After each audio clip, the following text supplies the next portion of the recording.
할렐루야. 네, 박희성 목사님이 오셨다 그러는데 전 늘 여기에 있습니다. 자, 새해 첫 주 우리 헤븐리 월십 이제 하나님께 드리려고 함께 모였습니다. 하나님 말씀을 먼저 보시겠습니다. 우리 신명기 1장 구약 성경입니다. 우리 신명기 1장 29절부터 33절까지 우리 함께 보도록 하겠습니다.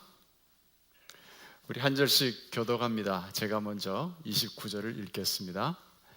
내가 너희에게 말하기를 그들을 무서워하지 말라, 두려워하지 말라. 너희보다 먼저 가시는 너희의 하나님 여호와께서 애굽에서 너희를 위하여 너희 목전에서 모든 일을 행하실 것 같이 이제도 너희를 위하여 싸우실 것이며 광야에서도 너희가 당하였거니와 사람이 자기의 아들을 안는 것 같이 너희의 하나님 여호와께서 너희가 걸어온 길에서 너희를 안으사 이곳까지 이르게 하셨느니라 하나 이래 너희가 너희의 하나님 여호와를 믿지 아니하였도다. 함께 읽겠습니다. 그는 너희보다 먼저 그 길을 가시며 장막 칠 곳을 찾으시고 밤에는 불로 낮에는 구름으로 너희가 갈 길을 지시하신 자이시니라. 아멘. 제가 젊은 시절에 성경을 읽을 때마다 그리고 때로 또 목사님으로부터 설교를 들을 때마다 정말 이해가 안 되는 부분이 하나 있었습니다. 그것은 뭐냐면 이스라엘 백성들이 광야 생활을 하면서 그렇게 많은 엄청난 기적들을 경험을 하고 또 하나님 인도하심을 받았으면서도 며칠 또 시간이 조금 지나고 나면 또 하나님 앞에 원망과 불평을 늘어놓는 그런 모습을 보면서 야, 이거 정말 해도 너무하는 것 아닌가 하는 생각을 하곤 했었던 적이 있습니다. 그러나 제가 이제 어른이 되고 또 목회를 하면서 또 인생을 살아가면서 제가 두 가지 일을 한번 겪어봤습니다. 그러면서 그럴 수밖에 없었겠다 하면서 이스라엘 사람들의 그 원망하고 불평하는 마음이 이해가 되어졌습니다. 아주 공감이 이루어졌습니다. 첫 번째 뭐였냐면 제가 성지순례 가서 그 현장을 보고 나니까 이게 참 이해가 되더라고요. 뭐 추측입니다만은 어쨌든 이스라엘 백성들이 이집트를 떠나서 가나안 땅으로 갔을 것이다 라고 추정되는 그 코스를, 그 광야길이죠, 그 코스를 버스를 타고 쭉 몇 시간을 그냥 하염없이 달려본 적이 있습니다. 근데 정말 풀 한 포기도 없고 물 한 방울도 나지 않는 그런 황야와 같은 그 모습들을 제가 보면서 끝도 없이 펼쳐지는 그 광야, 아무것도 기대할 수 없는 그 광야에서 40년을 살았단 말이죠. 그러니까 어떻게 여기에서 불평을 안 할 수가 있었겠느냐, 불평 안 했던 건 사람도 아니다, 그런 생각이 들면서 이스라엘 사람들이 공감이 되더라고요. 두 번째는 또 뭐가 있냐면요, 제 자신을 보고 알았습니다. 이게 글쎄 나 자신도 그들과 크게 다를 바가 없더라고요.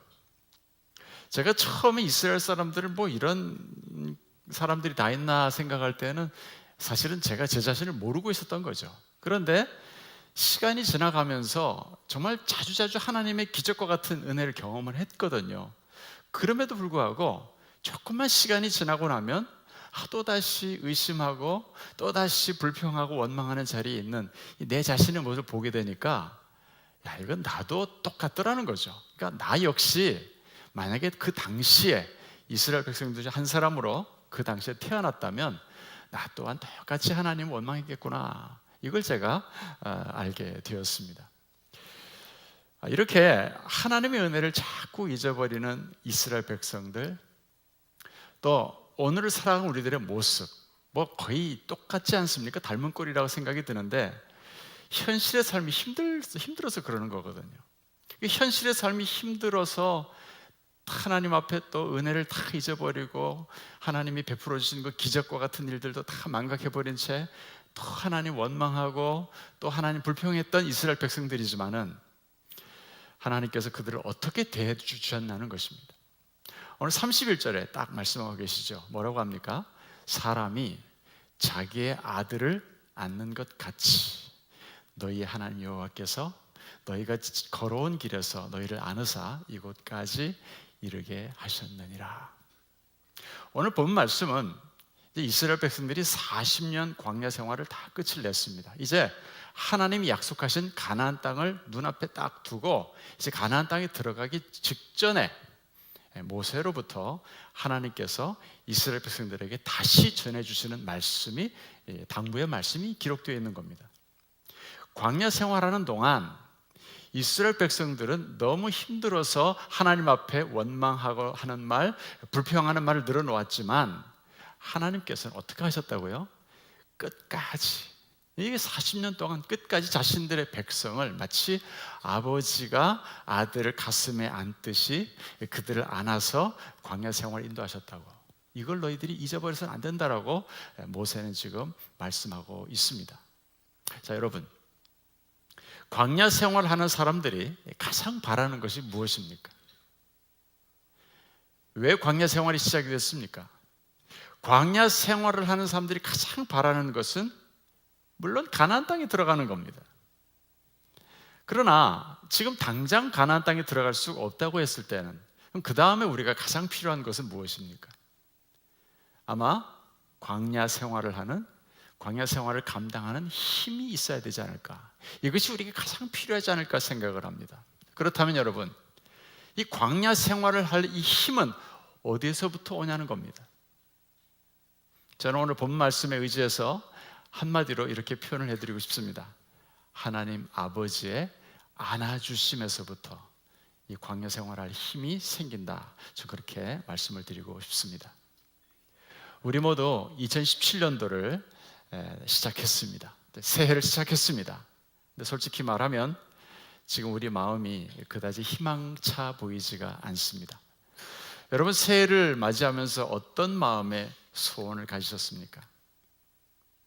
분명한 소원을 가지신 분들도 계시겠지만 아마 모르긴 몰라도 대부분의 사람들은 가정 뭐해, 또 뭐 흐지부지 돼버릴 것 해가지고 아예 처음부터 새해를 맞이해도 아무런 소망도 마음의 소원도 가지지 않는 그런 경향을 많이 보이고 있습니다. 지금 나라 현실이 그래요. 대통령도 뭐 탄핵이 돼가지고 지도자가 없는 상태입니다. 근데 나라가 참 잘 굴러가죠. 경제도 말이 아닙니다. 뭐 AI 때문에 닭들을 3천만 마리나 죽이고 학살이죠. 이거는 학살을 하고 이젠 계란이 없어가지고 미국에서 뭐 7억 개를 뭐 수입을 해온다고요. 지금 새해 신문을 보니까 새해 벽두부터 그냥 온통 신문 기사들은 다 우리의 마음을 어둡게 만드는 이야기들 뿐이에요. 우리나라 경제를 나락으로 떨어뜨릴 4대 축이 있답니다. 4개 악재가 있는데 뭐 내수 부진, 수출 부진, 뭐 그리고 가계 부채, 국정 불안 뭐 이렇게 꼽더라고요.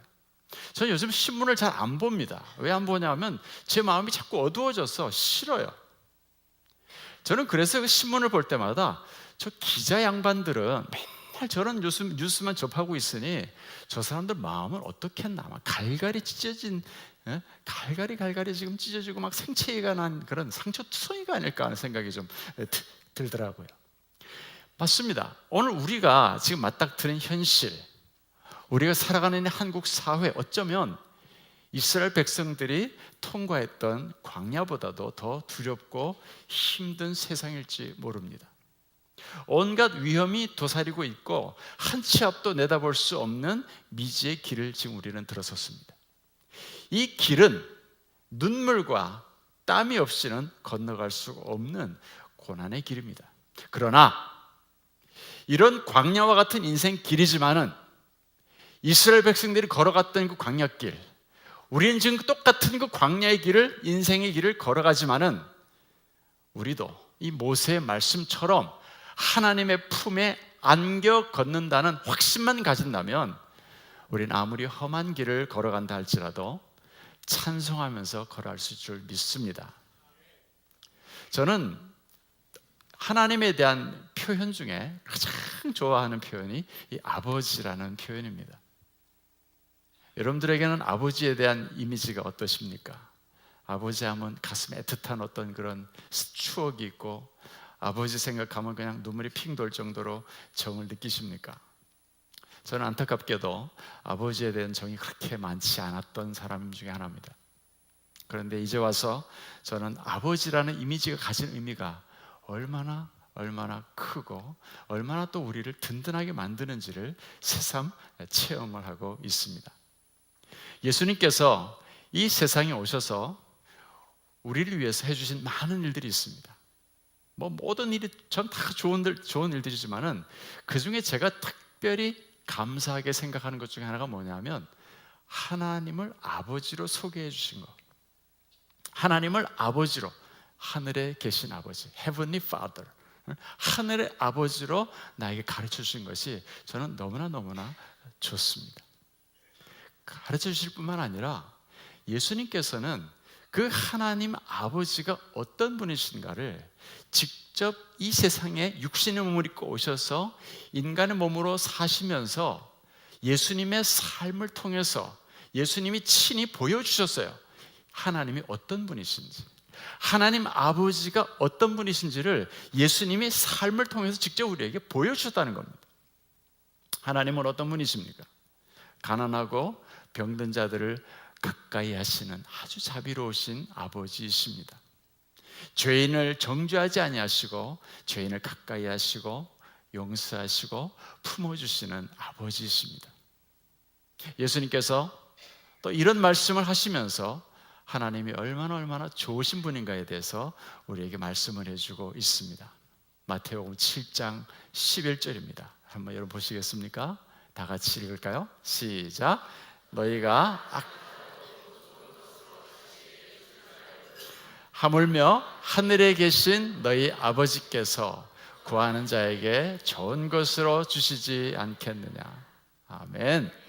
여러분, 얼마나 놀라운 약속의 말씀입니까? 하물며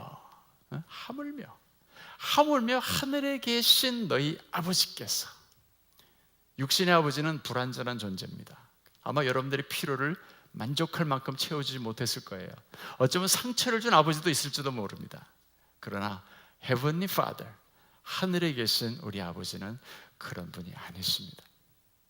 인간의 몸을 입고 이 땅에 오셔서 그 십자가에 죽으시는 모습 한번 보세요. 그 속에서 우리는 하나님 아버지의 마음을 느낄 수 있습니다. 하나님께서는 우리를 사랑한다고 하실 때 저 높고 높은 하늘 보좌에 앉으셔가지고 낮은 우리를 쳐다보면서 내가 너희들을 사랑한다 외치시지 않았다는 겁니다. 그렇게 사랑하신 것이 아니라 친히 인간의 몸을 입고 이 낮고 낮은 이 땅에 오셨단 말이죠. 종의 형체로 이 땅에 오셔서 십자가에 죽으셨어요. 그렇게 하심으로써 우리를 향한 그 하나님의 사랑이 그냥 말로만 끝나는 사랑이 아니고 얼마나 우리를 사랑하시는지, 자신의 목숨까지도 아까워하지 아니하시고 우리를 주실 정도로 우리를 사랑하신 그 하나님의 놀랍고 크신 사랑을 우리에게 보여주셨다는 거예요. 이게 얼마나 여러분 놀랍습니까? 이 좋으신 하나님을 우리가 예수를 믿는 그 순간부터 무슨 자격을 갖춘 것도 아니었고 무슨 조건을 충족시킨 것도 아니었는데 우리는 하나님을 아버지라고 부르기 시작했습니다. 하나님 아버지. 더 이상 하나님은 멀리 계시는 분도 아니고 더 이상 하나님은 죄를 지으면 매를 들고 있다가 내려치시는 분도 아니시고 하나님은 우리의 아버지, 아빠 아버지, 우리를 위해서 좋은 것으로 베풀기를 기뻐하시는 자비로우신 아버지가 되신다는 겁니다. 로마서에서 바울은 뭐라고 합니까? 아들을 주신 하나님께서 무엇을 아끼겠느냐고. 아들을 주셨는데 무엇을 더 아끼겠느냐고 바울은 반문하지 않습니까? 그런데 이 시간 우리 자신에게 정말 진지하게 물어봐야 할 질문이 하나 있습니다. 이 하나님이 내 아버지로 믿어지느냐는 거예요. 하나님을 나의 아버지라고 고백할 뿐만 아니라 입술의 고백만이 아니라 실제로 이 힘든 세상에서 나를 안고 걸어가시는 아버지라는 사실이 정말로 여러분 느껴지느냐는 거예요. 여러분 어떠세요? 그 하나님의 품을 느끼며 신앙생활 하십니까? 아니면 하나님은 늘 생각할 때 멀리 계시는 분이십니까? 아무리 입으로 하나님을 아버지라고 부른다 해도 하나님 아버지의 품 안에 안겨 있다는 사실이 정말 느껴지지 않는다면, 실제로 느껴지지 않는다면, 여러분, 그분은요, 예수 믿는 진짜 기쁨, 그 맛이 뭔지를 잘 모르는 분이에요. 누군가에게 안긴다는 거, 이건 여러분 머리만 가지고 되는 것이 아닙니다. 온 몸으로 느끼는 거예요. 경험하는 것입니다. 우리의 전 인격이 동원되어서 하나님을 아버지라고 부르는 거예요. 안타깝게도 그리스도인들 중에도 입술로는 하나님을 아버지라고 고백을 하지만 정작 그 가슴은 싸늘하게 식어 있는 분들을 볼 때가 많습니다. 여러분은 어떻습니까? 심리학자들이 그런 얘기를 하더군요. 사람들이 이 안기는 경험을 많이 하면 할수록 정서적으로, 신체적으로 아주 건강해진다는 겁니다. 안기는 느낌을 자주 맛보는 아기가 건강하게 자란다고 해요. 그래서 되게 실험을 했는데 자녀들을 하루에 20번 정도 안아주면 자녀들이 나는 사랑받는 존재라는 것을 느낀다는 거예요. 이 통계를 보면서 제가 참 많이 회개했습니다. 근데 최소한 하루에 5번 정도는 안아주어야 하루를 살아갈 힘을 공급받는다고 합니다. 제가 우리 딸이 아침에 나갈 때 잘 갔다 오라고 안아주려고 그러면 변태 이러면서 그냥 나가버려가지고 제가 안을 수가 없어요. 여러분 좀 양해 부탁드립니다. 저는 말씀대로 살아보려고 애를 썼지만 상대가 저를 변태로 여기는 바람에 제가 어떻게 할 수가 없었습니다. 자, 사람은 누군가와 피부가 닿고 또 신체가 접촉되는 것을 본능적으로 좋아합니다. 왜 그런지 아세요? 피조물이기 때문에 그렇습니다. 하나님의 손으로 만들어진 존재예요. 피조물은 만들어졌습니다. 그렇기 때문에 만져지는 것을 좋아해요. 피부가 닿고 신체를 접촉하는 것이 몸을 편안하게 해주고 스트레스를 풀어줍니다. 그만큼 안긴다는 것은 실제적인 일입니다. 그렇다고 해서 이따가 나가시면서 우리 여성들 또 저한테 안기지 마세요. 저 당장 다음 주부터 옷 벗을지도 모릅니다. 안아준다는 거, 이게 참 좋은 거거든요. 오늘 집에 가셔서 우리 자식들 좀 안아주시고 또 남편은 아내는 남편을 한 번쯤 이렇게 뜨겁게 안아주시면 좋을 것 같습니다. 근데 이 안아준다는 거, 이게 참 좋은 건데 이것이 육신에만 해당된 얘기겠냐는 겁니다. 우리 영혼에도 그대로 해당되는 원리입니다. 누가 속사람이 건강할 수 있겠습니까? 누가 이 험한 세상에서, 이 광야 같은 세상에서 마음의 평안을 누리고 살 수 있습니까? 누가 이 잔인한 경쟁 사회 속에서 스트레스로부터 해방된 삶을 살 수 있겠습니까? 누가 두려워하지 않고 당당하게 자신의 문제를 극복해 나갈 수가 있겠습니까? 누가 이 각박한 세상에서 외로워하지 않고 살아갈 수가 있겠습니까? 우리의 영이 만져짐을 당해야 합니다. 바로 하나님 아버지의 품에 안기는 것, 그 품에 안기는 것을 실제로 느끼고 체험하는 사람이 이 광야 생활을 살아갈 힘을 얻을 수가 있다는 겁니다. 하나님은 하나님의 품을 떠난 인간들을 버리지 않으셨습니다. 그들을 또다시 안아주시고 또다시 안아주시는 우리 하나님 아버지이십니다. 바로 그 사랑을 가지고 이 땅에 오셨습니다. 자신의 하나밖에 없는 그 예수님을, 그 아들을 십자가에 내어줌으로써 십자가 위에서 인간들이 치러야 될 모든 죄에 대한 대가를 대신 다 치르게 하시고 죄인들을 다시 그 품에 안으셨습니다. 어떻게 보면은 이런 상상 한번 해봤어요. 하나님께서 자신의 품 안에 있는 아들 예수 그리스도, 창세 전부터 나눌 수 없는 그 삼위일체 관계 속에 있는 예수님을 어떻게 하신 거예요? 그 품의 아들을, 그 예수를 땅에 내동댕이 치시고 대신에 이 죄인들을 안아주신 거예요. 난 그거 생각하면요 진짜 이해가 안 돼요. 상상도 못 하겠어요. 그 하나님의 사랑. 여러분, 우리는 애가 바깥에 나가가지고 조금만 얻어맞고 들어와도 너는 소리 없어! 이러면서 막 소리를 지르는 판인데 어떤 놈의 새끼가 이러면서 쫓아나갈 텐데, 야, 어떻게 자신의 품에 있는 아들을 땅바닥에 내동댕이 치고 나 남의 자식 그 죄인을 품에 안아준다는 겁니까? 여러분? 이거 말이 돼요? 말이 안 되잖아요. 이제 우리가 영상 하나 제가 보여드릴 텐데 뭐 제 얘기와는 상관이 없는 얘기입니다. 직접적인 상관은 없는데 이 영상이 참 은혜스러워요. 정말 하나님의 그 다음 없는 사랑, 이 땅에 오셔서 우리 인간들을 위해서 어떠한 사랑을 베푸셨는가, 그걸 노래하는 영상입니다. 제 친구 목사가 저한테 어제 보내주었어요. 그래서 이거 같이 한번 좀 봤으면 좋겠다라는 생각이 들어가지고 제가 준비를 했습니다. 독일어로 돼서 번역은 나오니까 뭐 너무 긴장하지 마시고요.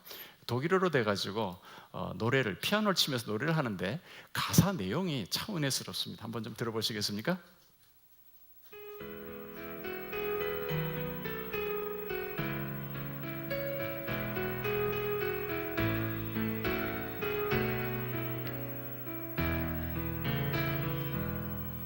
Von guten Mächten treu und still umgeben, behütet und getröstet wunderbar. So will ich diese Tage mit euch leben und mit euch gehen in ein neues Jahr. Von guten Mächten wunderbar geborgen, erwarten wir getrost, was kommen mag. Gott ist mit uns am Abend und am Morgen und ganz gewiss an jedem neuen Tag. Noch will das Alte unsere Herzen quälen, noch drückt uns böser Tage schwere Last.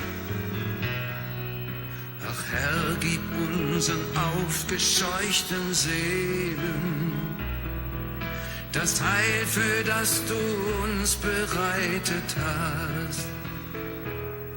Von guten Mächten wunderbar geborgen, erwarten wir getrost, was kommen mag. Gott ist mit uns am Abend und am Morgen und ganz gewiss an jedem neuen Tag. Lass warm und still die Kerzen heute flammen, die du in unsere Dunkelheit gebracht. Für wenn es sein kann, wieder uns zusammen. Wir wissen es, dein Licht scheint in der Nacht.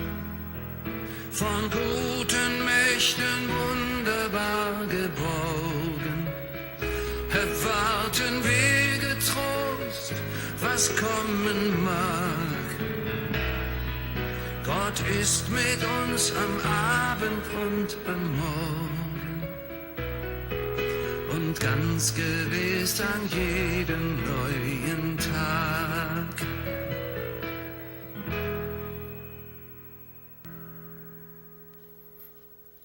네, 초청한 건 아니니까 박수 안 치셔도 됩니다.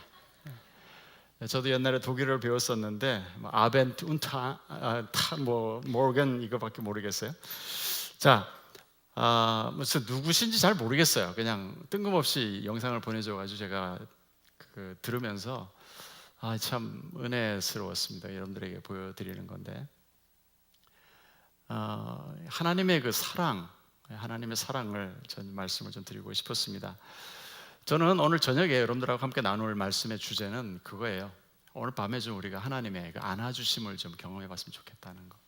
그리고 오늘 밤뿐만 아니라 날마다 우리가 하나님의 안아주심을 좀 체험하며 살았으면 좋겠다는 것입니다. 저는 목회를 합니다. 목회자니까. 근데 제 설교를 들으면 다 은혜 받는 건 아닌 것 같더라고요. 가끔은 이 말씀들이 굉장히 은혜스러운 말씀임에도 불구하고 내 삶의 현장에서 그 말씀을 들을 때 어떤 괴리감을 느끼는 분들도 계시고 심지어는 반발심을 가지는 분들도 있어요. 왜 그러냐면 이거 지금 저 목사님이 설교하시는 말씀대로라면 분명히 나는 지금 이 지경이 되면 안 되거든요. 내가 지금 이렇게 나락도 없이 막 추락을 하고 있는데 하나님은 팔짱 다 끼고 날 지금 보고 계시는 것 같단 말이에요. 아니 이렇게 새벽마다 나와가지고 그리고 시간마다 나와가지고 하나님 막 부르짖어 기도하고 내 고통 좀 돌아봐 달라고 막 애를 쓰는데도 하나님 내 삶에 개입을 안 하시는 거예요. 안아주시기는커녕 아예 그냥 나를 찬바람 부는 한 길에다 그냥 집어 던지는 것 같은 그런 느낌이 드는 부분들이 있습니다.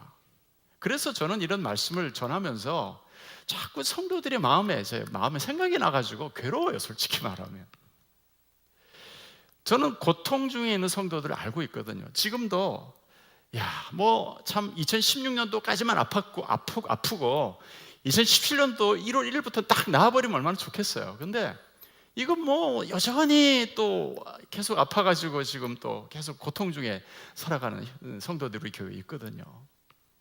그분들은 언제쯤 저렇게 아픈 게 좀 끝날까? 고통이 끝이 보이질 않는 거예요. 경제적인 문제도 마찬가지입니다. 아이고 이제나 저제나 하면서 좀 애가 시험에 붙을까, 애가 좀 직장에 들어갈까 하는데도 뭐 한 해, 두 해가 계속 넘어가는데 이거 뭐 도대체 하나님께서 나를 돌봐주시는 건지 뭔지, 나를 안아주시는 건지 뭐 어떻게 하는 건지, 손이나 잡아주고 계시는지 이 보장이 없는 거예요. 도대체 하나님의 사랑을 설명할 길이 없어져 버리는 거예요. 근데 여러분, 제가 드리고 싶은 이야기는요, 모세는 이 고통이 떠나지 않는 분명한 광야 생활인데 이 광야 생활을 어떻게 하나님이 안아주신다라고 표현했느냐는 거예요. 지금 불평하고 원망했던 40년의 생활이었잖아요. 그 이스라엘 사람들 앞에서 여러분 아닙니다. 하나님은 우리를 안아주셨습니다. 지난 40년 동안 우리를 안아주셨다라고 말씀하고 있어요. 항변하고 있는 겁니다 지금. 여러분 그러면 모세는 왜 그런 얘기를 합니까? 어떻게 그렇게 정반대 얘기를 할 수가 있어요? 분명히 고통이 떠나지 않는 광야 생활이었는데 바울은 하나님이 안아주셨다고 그래요. 여기에 여러분 바울과 이스라엘 백성들의 차이가 있습니다. 그 비결이 있는데 성경을 보면요, 모세에 대해서 뭐라고 표현하는 거 아니? 하나님을 대면하여 알던 사람이라고 했어요. 하나님을 대면하여 알았다는 말이 무슨 말입니까? 은혜 자리에 머물러 있었던 사람이라는 뜻입니다. 모세는요, 비록 광야 생활을 했지만 늘 하나님의 영광을 바라보았던 사람입니다. 그 하나님의 영광에서 모세는 눈을 떼질 않았어요. 그래서 힘든 광야길을 그가 발로 걸어가고는 있지만은 그 귀에는 불평하는 소리, 원망하는 소리가 빗발치듯 그 귀에 들려왔지만은 그게 하나도 들리지 않았던 거예요. 그 발이 걸어가면서 뭐 흙을 밟든 돌멩이를 밟아서 발목이 삐든 그게 상관이 없는 거예요. 왜? 자신의 눈은 지금 하나님의 영광을 보고 있거든요. 근데 이스라엘 사람들은 어떠했느냐는 거예요.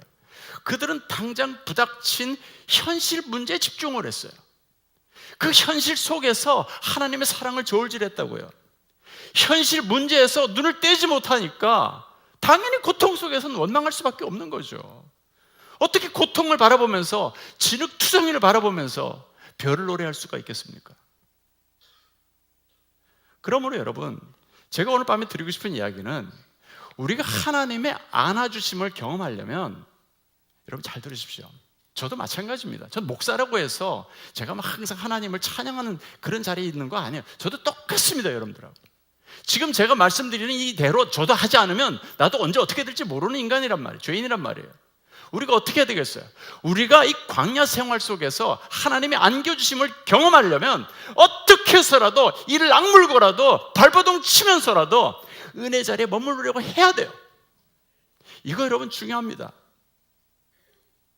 저에게 어떤 자매님이 있는데 그 자매는요, 삶이 너무 힘들어요. 내가 봐도 이건 나 같으면 하루도 못 살 것 같아요. 근데 벌써 그런 생활을 몇 달째 계속하고 있는데 어떻게 견디냐 내가 물어봤더니 자기 힘들 때면 찬송가를 10번이고 20번이고 똑같이 막 정말 죄송합니다, 미친 듯이 부른대요. 미친 듯이. 그렇게 불러야 자기 마음을 절망시키는 그 어두운 영들이 이렇게 떠나가는 걸 느낄 수가 있다는 거예요. 그러니까 그 얼마나 그 현실적인 그 압박감이 심하면 그러겠어요, 여러분. 어떤 권사님은 또 이런 고백도 하셔요.